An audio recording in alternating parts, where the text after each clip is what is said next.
Look for a map. Hello, hello.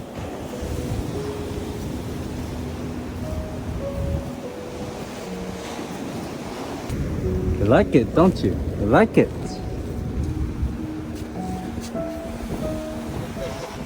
He's cute. My girl absolutely loves dogs. Uh-huh. She's like watching dog videos on YouTube. Yeah. And I'm like, it's so weird. Like, it's rare, but when this one say, I don't like dogs, you're like, there's something wrong with them. Right? Yeah, who doesn't? If you don't say that shit. Yeah. They're so friendly. Come here, hey. Oh, no. Oh. Sorry, He's exploring.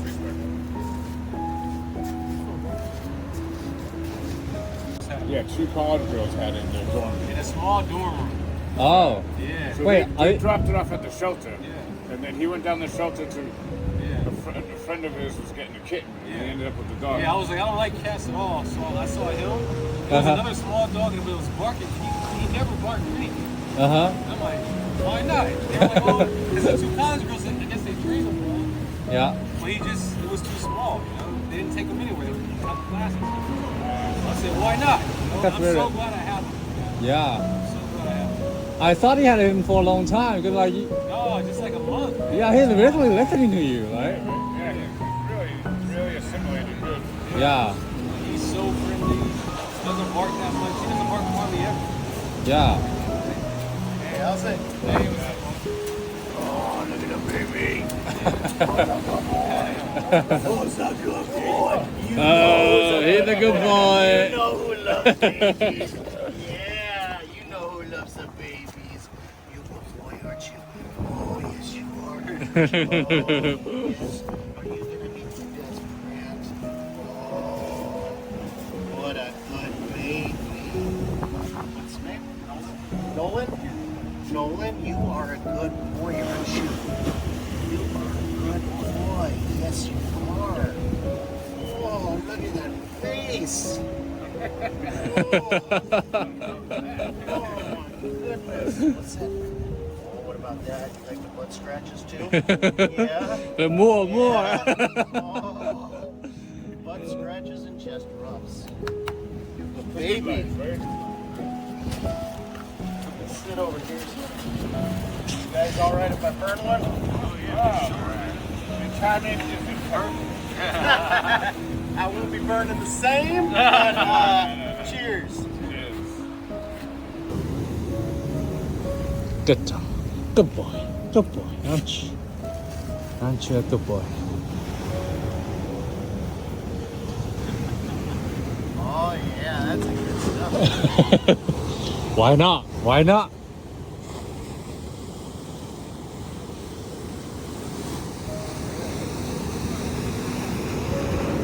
Ooh. Scary, huh? Isn't it scary? Is it? Another one coming. Coming. Incoming.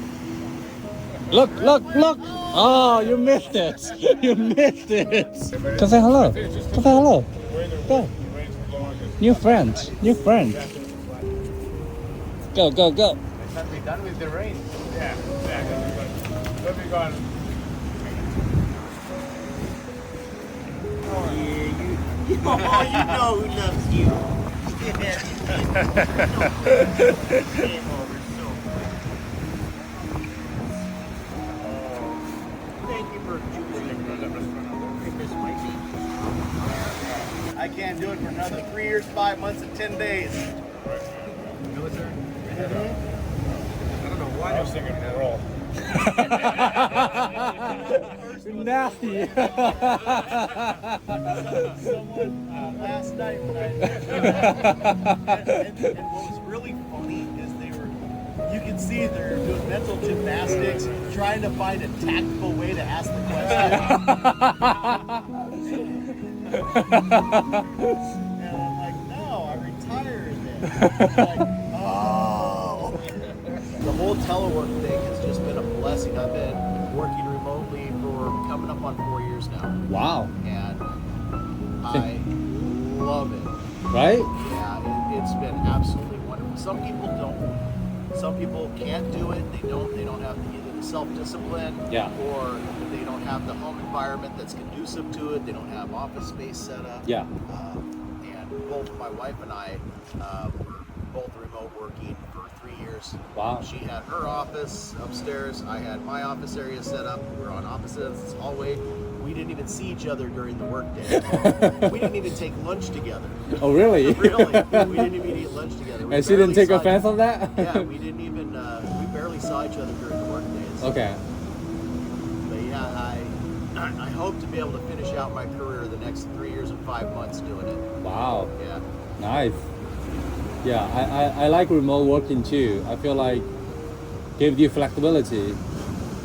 So I am much more productive remote working. As you can imagine, I'm a very social person. Yeah. And when I'm in the office work environment, Always talking with someone, right? Yes, yes. So between meetings and then walking to and from buildings and meetings here and there, I always run into somebody that they know I got to stop and talk for 5-10 minutes, chat. So there's, it's a 30-minute transit in between buildings just talking. Yeah. Here, my meeting, I'm done, I'm back to work. Yeah. It's hard. Thank goodness for Teams, because I do video. Yeah. And I'm able to talk on Teams, so that gets me my social interaction that I need.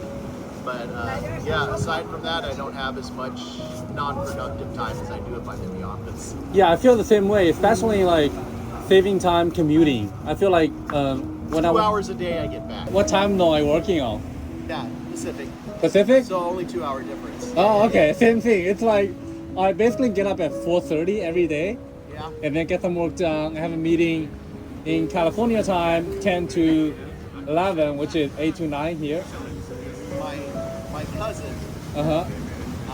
he lives in New York. Okay. He lives in Harlem, Spanish Harlem. Okay. And last year he went to Kenya for a trip. Kenya. Okay. Fell in love with the place. Ended up staying there for 3 months. Wow. Right? And right now he's back there again. He loves it so much. Wow. He's working again over there, just staying there, does the same thing, gets up at the ass crack of dawn Uh-huh. to get his work done, and then he just hangs out and does his thing down there. He says he's met tons of people, has a great social life. Pretty sure he's got himself a girlfriend there. Wow. Good for him. Beautiful women. Oh my God. Wow. And he says, not too bad for a shy boy from New Mexico. Yeah, he's living a good life right now. Yeah. So yeah, he did the same thing. He just fell in love with it. He's taking every opportunity he can to go back there and work and stay and enjoy the culture. Yeah. Where do you work out of? Interesting. I was in New York for 10 years, and I worked as an architect. You're an architect. I was an architect. You were. Yeah. So I worked for 9 years as an architect in New York, working for developers mostly, building condos. Okay. And in 2022, What's the problem? I decided to switch career, and now I work as a software engineer, writing code, building websites, things like that. So how long did it take you to make your transition? So it's like exactly a year. I made the decision at the beginning of 2022. Did you already have experience coding? No. You had to start from zero. Not so ever. I have to start from scratch. And I decided to do a master's program, and I had to study some mathematics just so I can get into the program. Right? So I did 4 months of that, community college, things like that, while working full time. Then did you go out and get a bunch of certifications too? No, not really certification. I did online courses, and then I get my master's in 8 months. Holy And crap! That's really I was like, good. I just want to get That's it done. really good. 8 months. That's, Yeah, I didn't want to that do had like be 2 years or so. So yeah, it was very tough, I have to say. For about a year, I slept basically 5 hours every day. Yeah, because normally it's a year and a half to get through your master's. Yeah. And like I worked during the daytime, and then during the nighttime I study a bit. Weekends, work on some projects, build portfolio, apply for jobs, and luckily I got a job. So Oh yeah. Right now, they're dying for people with your skill sets. yeah. Anywhere you go, you're gonna be able to find something. I don't regret the decision of making the change. Wow. It's been tough, but it's been good. Coding and software engineering. Way different. Yeah, it's very different. Never imagined that. That's awesome. So how long are you staying? We're just for a week. We came in on Sunday. We leave on Saturday. Okay. He's over here doing some stuff, and I tagged along with him. Nice. Hey, good chat with you guys. Thank you for sharing. Have a good night, sir. One more. Stay in Hawaii. I will. At least for 2 more weeks. Thank you very much. Be good to that dog. Have a good night. You got a good one to start with. Yes, Yeah. blessings, bro. Blessings. It's a beautiful boy.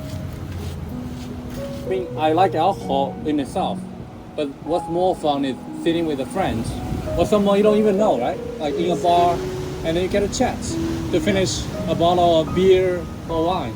Yeah. Yeah. I find it a good respite from all the internet, all that stuff. Yeah. Yeah. Talking with friends on Facebook is one thing, but just sitting down and talking with somebody in person is a lot different. Yeah, it's totally different. Oh, this is so nice out here. I basically do this every day, believe it or not. Have you? You've just been coming out here every night hanging out Yeah, here? so like I live right around the corner. So yesterday, well, it must have been the day before, we came out here and I walked out and a guy was sitting there with his feet hanging over and came up and he was smoking a cigar too. I'm like, we're not supposed to smoke out here. Oh really? I didn't know. Yeah. Okay. No smoking allowed on the beaches here. Okay. So I'm always trying to find a place where I can go smoke, but I saw him smoking a cigar. I'm like, and I had one in my pocket, of course. And I'm like, mind if I join you? So we sat and talked, and a guy was standing here, a local. I love the true locals here. Uh-huh. Oh, they're hilarious. So he had a big rod. And he was fishing. He was fishing for red snapper. Okay. And we were talking with him. And these guys are snorkeling, and they're going over this way. And he's like, "Hey, you! Get out the water! I'm fishing here!" and he's yelling at him. He's like, "You get hooked! It's your own fault!" He was mad. He was yelling at him left and right. He's like, "Okay, you people." And the one group, they went back, and then probably 15 minutes later, another group comes like, "Hey, I'm fishing here!" And they wouldn't get out of the way. It's like, "Okay, you get hooked." Oh, and I was cracking up. It was so funny. Yeah. I was hoping we'd be able to see him pull a fish in, but we didn't get to see him pull a fish in. Yeah, I guess it's very hard to, especially with the people swimming, snorkeling here, it's hard to like get attention as you. Yeah, and my friend I met last night, I've known him for a number of years, and he came over and met me last night. We went over to Maui Brewing Company, met there, had some beers, then we walked down here and smoked a cigar sitting where you're sitting, and it was cool. It was nice to be able to connect with him because I hadn't seen him for 6 years. 6 years? Yeah, I was able to see him last time we came over as a family. Okay. I was able to meet up with him, so it was just nice. He got married last year. He's got himself a good wife. Wow. So he got married pretty late in life. So he's 45, something like that. So he got First married at marriage? 40, yeah, first marriage. Wow. Yeah. Good for him. She's so I had asked him, I said, "Am I gonna get to meet your bride?" He says, "No, she's at home. She's got a concussion, and lights and noise are still really sensitive for her." I said, "What happened? Did she refuse to make you a sandwich?" and Maybe it's a cocktail. And he said, "Oh no, she's a Marine. That Oh. would not happen. I would be the one with the concussion." So yeah, she's a master gunnery sergeant, so an E9 Marine, and she's close to retirement. So she's hoping she can make it to retirement because she's been out for like 6 months trying Wow. to recover from this concussion thing. Man, that's hard. Yeah, he is such a nice guy. He works. When I met him, he was working in IT. Okay. And now, same thing. He's still in IT. Okay. And now he works for one of the big banks here. Okay. Doing that, and so he's like getting everything caught up. It's been very good to him. So yeah, it probably, you know, that's what I'm saying. You know, going from an architect over to this, it had to be a really hard decision, but your options are going to be really, really good. Because Hopefully so. many people- yeah, Yeah. so many people want you. Yeah, so you're going to have a really good career in front of you. I don't know, maybe it's the most important decision of my life when I was thinking about whether I should make a change. 'Cause- Yeah, that had to be really hard. Yeah. Because I had to like invested 6 years in education, like bachelor degree for a year, master's Oh, for a year, yeah. or 5 years and 1 year. Throwing it away. Yeah, and then 9 years in practice, throwing it all away. And I think the way that I get over it was like, if I look back, it's like 5 plus 1, 5 plus 9, 15 years, right? Right. My whole career in architecture. But if I look ahead, like how many years do I have left in my professional career? Probably, let's say I work until 60, so it's like 28 years from now. Yeah. It's more than what I have spent. So like, why don't I make the change for the 28 years left instead of focusing on the 15 years I have already invested? So from that perspective, it became easy. So I'm like, why not? Do you have any interest in machine learning or artificial intelligence? I actually took 2 courses in that. I think for me personally, even though right now I'm coding, but my interest lies in product management, which is thinking about what kind of function or feature should we develop, and then give it to the engineer to develop it. It's almost like between the user and the engineer. Oh yeah. Oh. Yes. So you're an interpreter, the engineer. Yes, that's what I'm interested in doing. Yes, I totally get that. I used to. So back when I was in the Navy, I was a nuclear power plant operator on submarines, right? Uh-huh. And so, being the person who was hands-on operating the equipment, there are many times I had marched my butt up to the engineers that were designing the work packages to fix stuff, and I'm like, you need to get your butt down to the deck plate and see what this is before you tell me what you want me to do on this. Yes. Because what you're asking me to do is damn near impossible because, you know, the way stuff was configured. Yeah. So that's just a physical thing, but the same type of thing with the engineers. Yeah. You know, they look this direction, but they don't necessarily have the interface part. Yeah.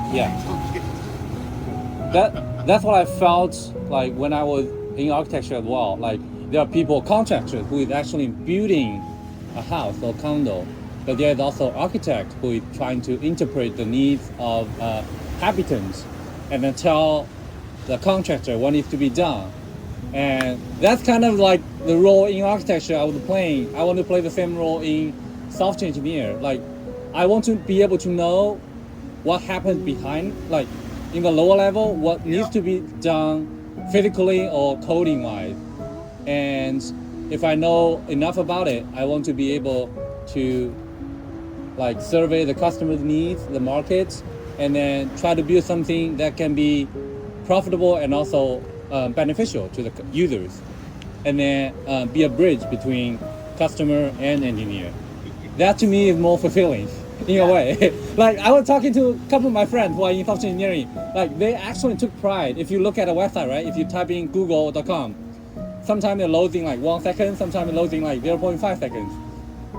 They're actually making an effort to make it load faster, and then they take a pride in that, like from 1 second to 0.5. But for me personally, I know it's good, but I don't feel like I have a much sense of accomplishment. But let's say if I build something like a service, like let's say COVID, if I build some function like Uber Eats, basically delivers your grocery or your food to your doorstep without you having to go out during COVID. That's to me something that's very impactful, and I will feel very proud if I came out with that concept and then build that functionality into Uber or DoorDash, things like that. Yeah, it's just something that I feel like, I don't know. I don't know, my way of thinking life, I don't think there's the ultimate value or meaning. It's all self-defined. But to me, to be able to contribute to people's everyday life in a way that I deemed valuable, it's enough for me. That's awesome. Yeah. Yeah, if you can find a way to enjoy what you're doing, that's cool, man. Yeah. If you're enjoying what you're doing more so now than when you were being an architect, that's great. Yeah, I'm not sure if I'm rationalizing it or not, but I feel like as an architect, I mean, to be honest, part of the reason I want to make the switch is obviously money is a big factor, like the amount of effort you put into architecture and the money you get compared with effort and the money you get in software engineering, it doesn't compare. So Really? yeah, Better with the software engineering? much better. Oh, yeah. And It's disappointing to hear Yeah. because it's so hard to Yes. become an architect. yeah, it's for. Right? I agree. Like for me, now that I've made the switch, I can say for sure architecture takes a lot of time to be good at. Software engineering, it's not for everyone, but if you get used to it, it's not that hard. So it definitely takes much more discipline and practice to be a good architect than be a good software engineer. But then at the same time, the pay is so much better. So what I'm curious now, Okay, with your 15 years of experience as an architect, yeah. what skills transferred over Oh, to okay. software? That's a very good question. You know what? My boss actually asked me this question a couple months ago. So he was like, okay, I know you're new to software engineer, but what are the skill sets you think that are transferable to Yes. that? So I believe at that time I gave him like 5 points, but let me try to rethink. So one of the things that I think very important is communication skill sets. Very important. Yeah, I think like as a young architect, I would make the mistakes of making assumptions in a team, Right? which should never happen in a workplace. I feel like Right? ask the dumbest question you can, but be very, very clear so that everyone understands you and you understand everyone else. So that what needs to be done is clearly communicated. The expectation, the timeline, everything like that. So my boss was like, yes, you're very right.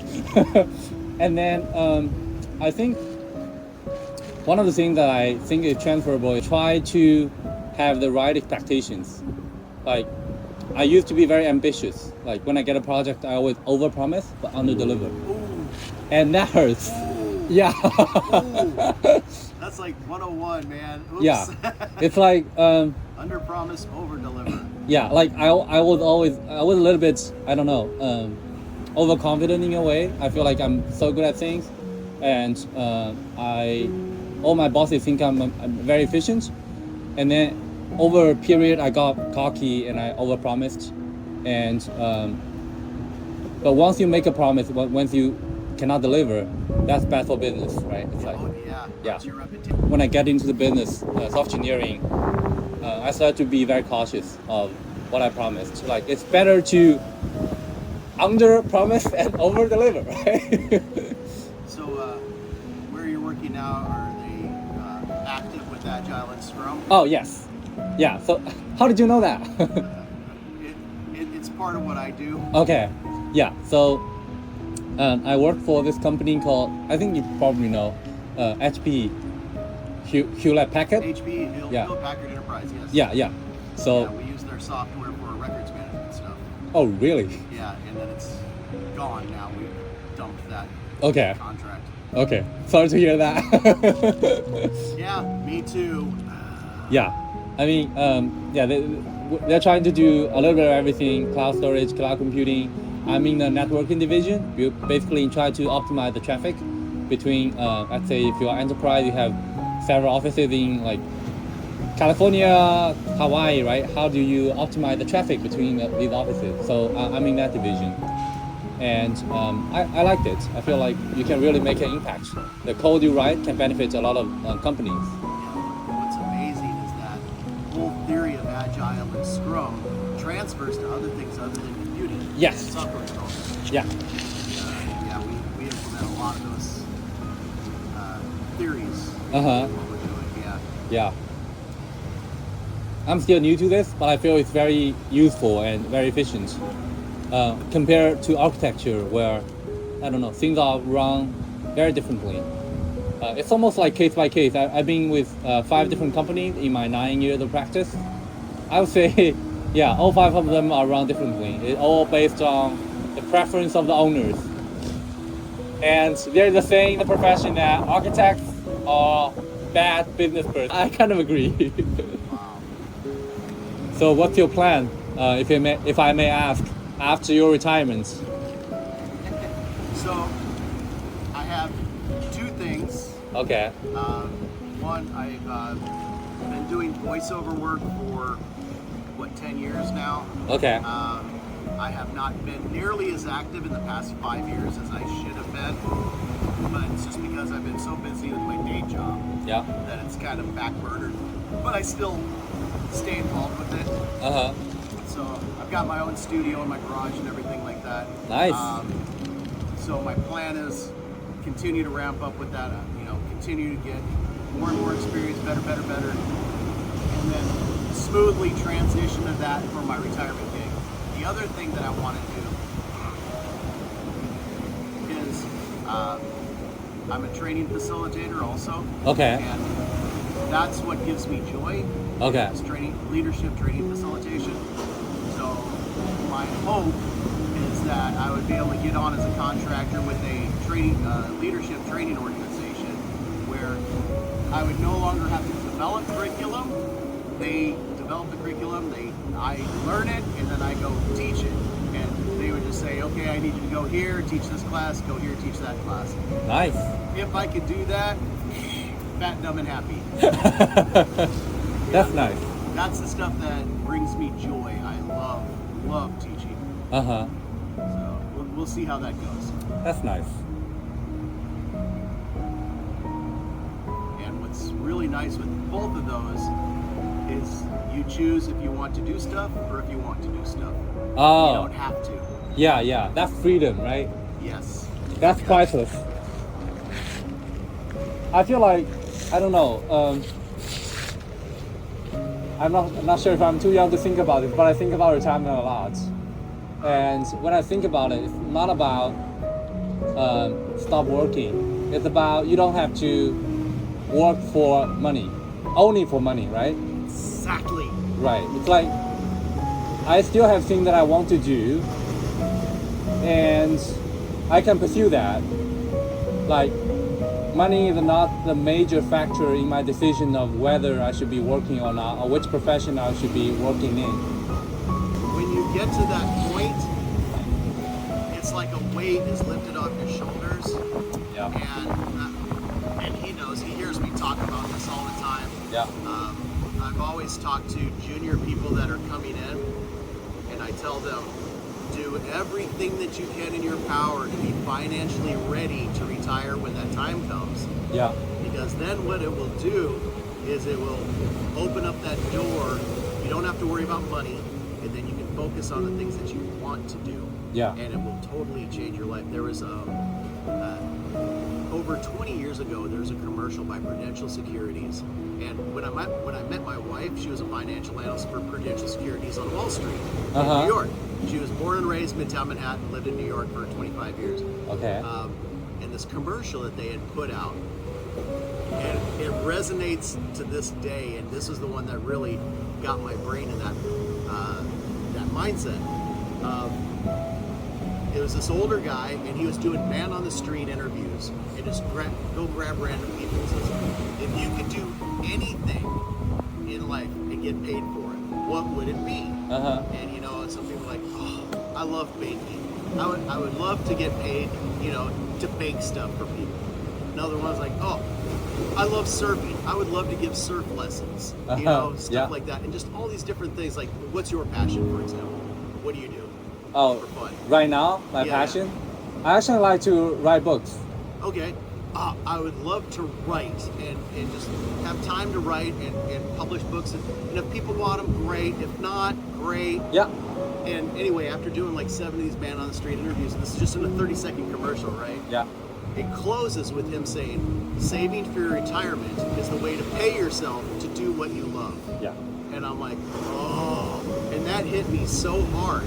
And I'm like, so that was always the mindset of being ready when I retired, so I wouldn't have to worry about money, that I could go after and do these things that I wanted to do. Yeah. Still get paid for it. Yeah, yeah. But it wouldn't be that grind of, oh, I've got to do it, I've got to go to work.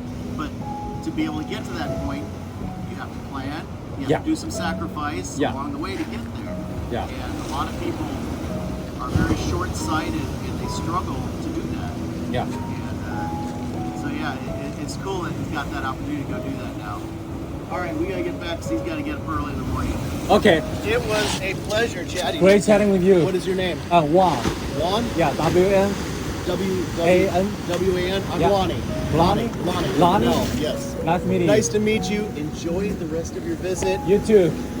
Take as much time as you want.